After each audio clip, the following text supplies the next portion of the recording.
The story begins when our main protagonist Kufa Vampir, an assassin in the employ of the Guild White Knight, clashes with a mysterious bandaged assailant who escapes soon after. He finds that his contact Lord Elsnes is dead. He offers to follow him, but his boss, referred to as father, tells him not to. He travels by train and observes the place he lives in called Flandor, humanity's last surviving city-state made up of several glass domes called canbells, connected to each other by several glass tubes. On the outside, the lycanthropes, which are monsters of the night, roam the darkness. He disembarks and meets a pink-haired girl whom he escorts out of the train. He then goes to the Angel Estate, where he is to work for the next 3 years as a private instructor to a young girl called Melida. He accompanies her to her school, Friedeswood's Academy, where she is mocked by another student called Nerva for not having any mana, which gifts its users with physical and magical abilities. After Nerva defeats her in a sparring match, she reveals to the others that Melida's dream is to join Crest Legion, the strongest guild in Flandor, and she is ridiculed once more. Kufa observes that though Melida is talented, her lack of mana holds her back, so her dream will remain a dream. Kufa was hired by Lord Mordru, who is Melida's grandfather, to investigate her true heritage, as they suspected that her mother had an affair with Lord Elsnes, who is now dead.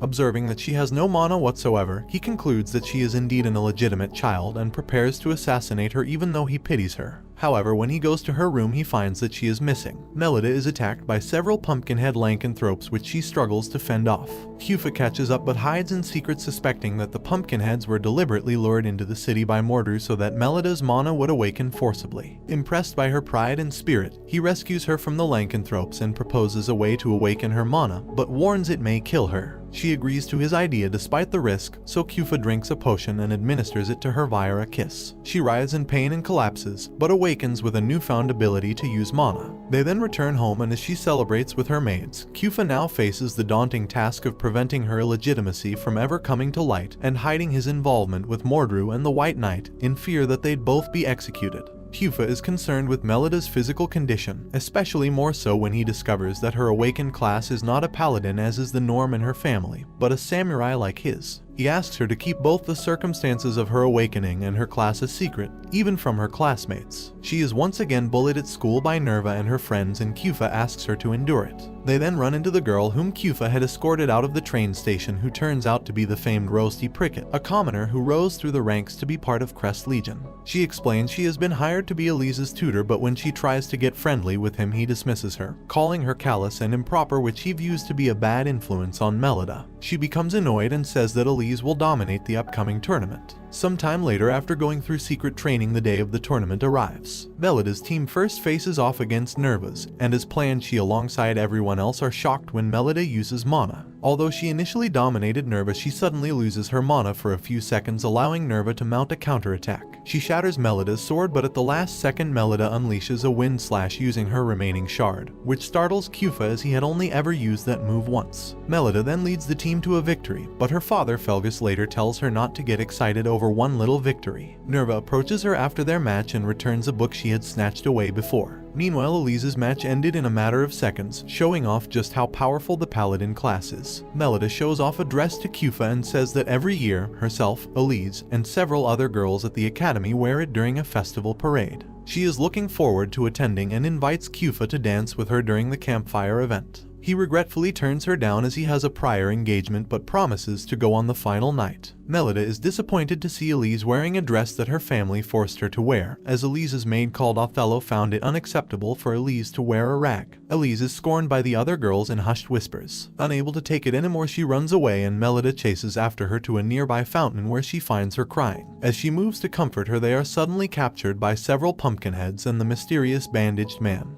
who we discover is named Jin. The two girls awaken inside a museum, their mana restricted by Jin's bandages. He tells Melida that he was ordered to forcibly remove the paladin mana from Elise and implant it onto her. Melissa and Elise attempt to escape, defeating some pumpkinheads in the process, but as they approach the emergency exit, Jin blocks their path. Recognizing the possible threat the two may pose in the future, he decides to kill them instead, but they are saved by the timely arrival of Kufa and Roasty, who make short work of the pumpkinheads. Kufa chases Jin into the man atrium, where he summons the trump card of his group, Grimface, a man-made lycanthrope and chimera. Kufa loses an arm in the process, but he manages to defeat the chimera, frightening Jin. When Jin sees Kufa's hair glow white and reattach his severed arm, he realizes that Kufa is the strongest type of lycanthrope, a vampire. Kufa decides to let Jin live on the condition that he feed his client false information that Melida has paladin mana to ward off any attacks in the future. That night, Kufa dances with Melida as promised as fireworks go off in the moonlight. Meanwhile, the boss of White Knight instructs Black Media to investigate Kufa, who they suspect has gone rogue. The students of Friediswood's Academy gather for the Luna Lumiere, an annual week-long competition held against their sister school, Dotrich. 2 representatives known as cadets are chosen to battle it out in a trial which will be held on the final day. Most of the student body expect their president, Christo or Shenfa, who claimed the title of queen the previous year. However, they are shocked when the selection glass names Elise and Melida as cadets, causing many to grumble that they must have cheated their way through. They will each lead unit, and when Melida is asked to choose her 2 partners, she tenses up. Noticing her freeze up, Nerva and Shenfa raise their hands to volunteer. Elise picks her own teammates while the Dotrich cadets, called Kara and Salacha, pick their own. They begin training, and shortly after Kufa criticizes Melida's slow sword draw speed, they take a break. While resting underneath a tree, Melida is visited by Mule Amour, a student from Dotrich who is interested in the famous and competent talent. She encourages her and leaves. That night, Kufa catches Othello trying to dispose of evidence of rigging the selection glass. She admits that she did it, but it was so that people would see Elise as superior over the main family. Melida poses a challenge to Othello. If she beats Elise at the upcoming match, then Othello should allow her and Elise to form a team together. Later, Kufa meets Black Media, who says that Kufa's loyalty has come under scrutiny. When she demands to test Melida's blood, Kufa refuses and the 2 begin to fight. Rosie soon arrives, but she is confused at Black Media's fighting style, who can seemingly draw upon the powers of several classes at will. When the school's security team draws near, Black Media escapes but warns Kufa that she will always be right behind him. Kufa explains to Rosie that Black Media's class allows her to emulate any of the lower classes. She is renowned as the strongest joker in Flandor. Meanwhile, Elise visits Melida and proposes that she throws the match on purpose. Kufa and Rosie warns the head of Friediswood's Academy to suspend the Luna Lumiere due to the threat that Black Media poses, but she refuses. In the days leading up to the battle, Melida and Elise's relationship remains strained, although Nerva and Shenfa do their best to cheer Melida up and to discuss their battle plan. The days pass by quickly as all the units train hard in preparation. The night before the battle, Kufa asks Melida what has been bothering her, and she explains that Elise offered to throw the match, which she finds out of character for her. The battle royale between the 4 units begins, and Kufa finds a suspicious girl atop a watchtower and attacks her, suspecting she is Black Media, but he realizes his error when the girl introduces herself as Mule Amour, a Dotrich student hailing from one of the 3 great houses, bearing the Diablos class. He apologizes for his actions and realizes that Black Media is inside the tournament grounds. While Nerva and Shenfa deal with their counterparts, Elise and Melida do battle in a separate hall. Melida asks Elise why she is so quiet, and she replies it is because Melida is weaker than her, and all she ever wanted was to be in her shadow, not the spotlight. Melida perfects her feather slash, destroying Elise's greatsword. She says that now and always, she'll always be there one step ahead of her, and the 2 make amends. They are then interrupted by the arrival of Nerva, however Melida senses it is not her. She goes on to reveal herself to be Black Media and attacks the 2 sisters, but she's eventually stopped by the arrival of Kufa and Rosie, and she is promptly defeated.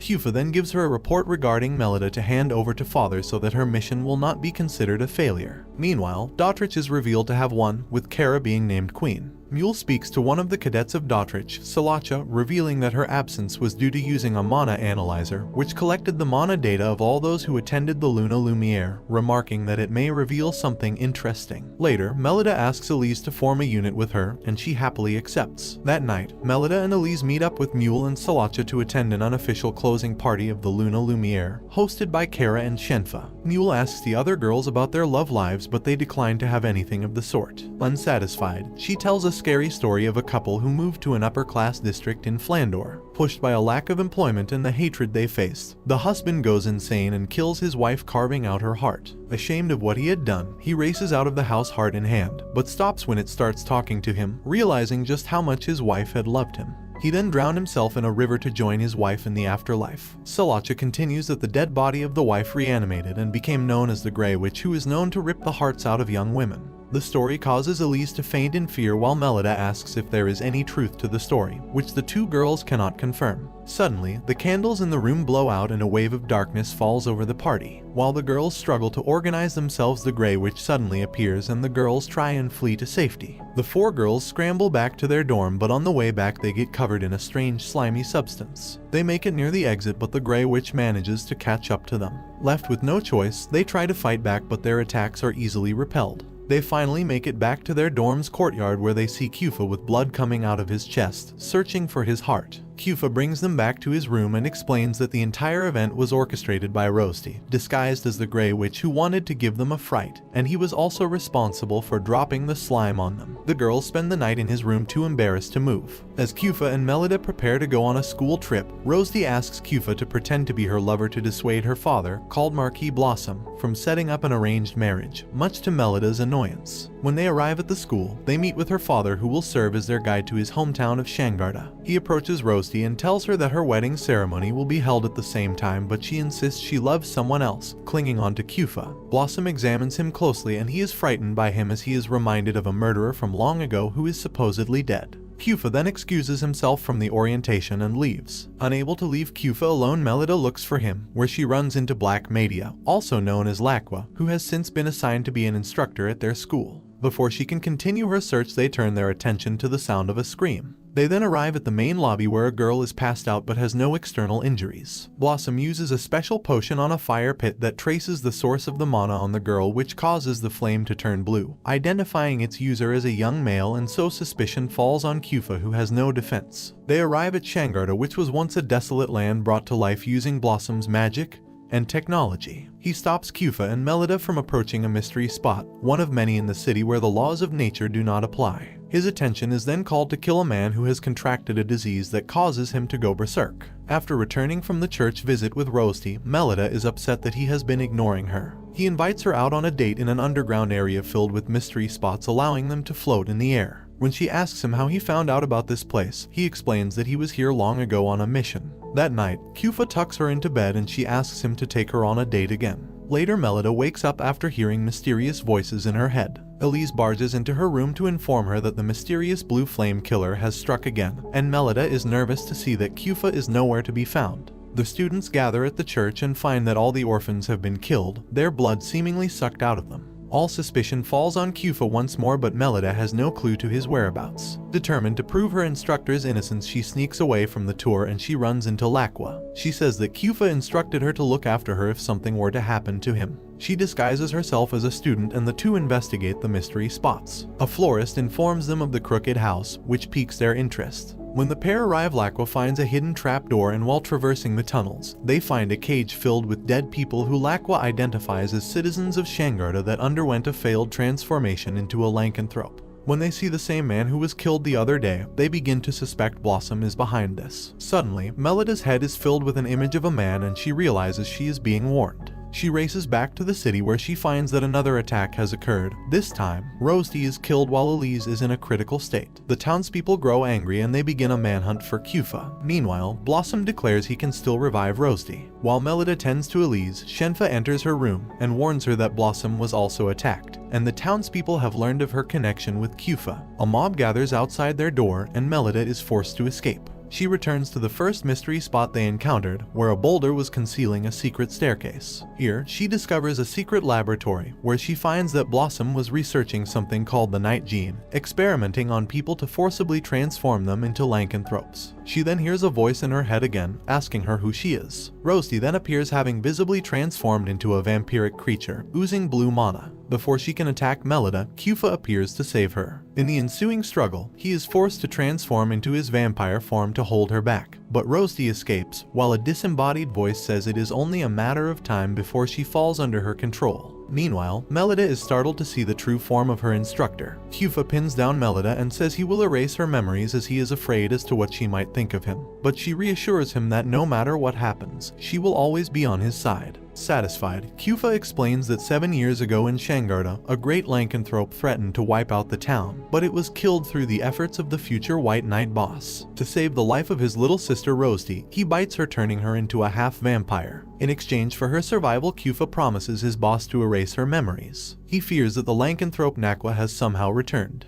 He hatches a plan and asks Melida to trust him. Melida crashes Rosty's wedding and loudly proclaims that she has kissed Kufa twice, snapping Rosty out of her brainwashing, and she angrily draws her weapons to settle the score. Their battle causes a stray firebolt to hit Blossom, revealing a hidden spider that transforms into Nakwa, who Melida points out as the true culprit behind all the attacks. He manages to escape, but Rosty chases after him. She is attacked by Nakwa but gets saved just in time by Kufa. They both transform into their vampiric form while Nakwa transforms into his arachnid state, and they do battle. They impale Nakwa on a rocky spire, but he arrogantly says that he can simply transform into his smaller spider forms and escape. But he is caught by surprise when all the students annihilate each and every one of his forms, killing him for real. Now that Rosty has remembered everything, Kufa is forced to erase her memories once more as per the terms of him and his guild. Rosty tearfully begs him not to, but Kufa says in this way she can live her life normally. Kufa finds Blossom in a cave where his wife is in a half-lycanthrope state. It is revealed that Blossom, desperate to reverse the process, bargained with Nakwa to heal his wife. He gives him a vial that returns her back to normal. On the train back, Rosty remarks that she has foggy memories while in town. She tells Kufa that she joined the Crest Legion so that when she becomes famous all over, then a certain someone she is looking for would end up finding her instead. Melida and Elise are invited by the headmaster to participate in the Vibria Goat, an end-of-the-year exam in the library labyrinth normally only open to sophomore students, as she believes it will put to rest doubts about their being made cadets during the Luna Lumiere. Meanwhile, at a council meeting with nobles, Serge, a famed hero and Salcha's older brother, reveals that Melida carries blood not of the Angel House. The next day, a man claiming to be Melida's father appears, bringing her status as a true noble under the spotlight, concerning Kufa. During the day of the exam, Kufa wishes her and Elise good luck, as they and other examinees descend into the library labyrinth. However, strange tentacles emerge from the walls, crushing their elevator and sending the group tumbling down.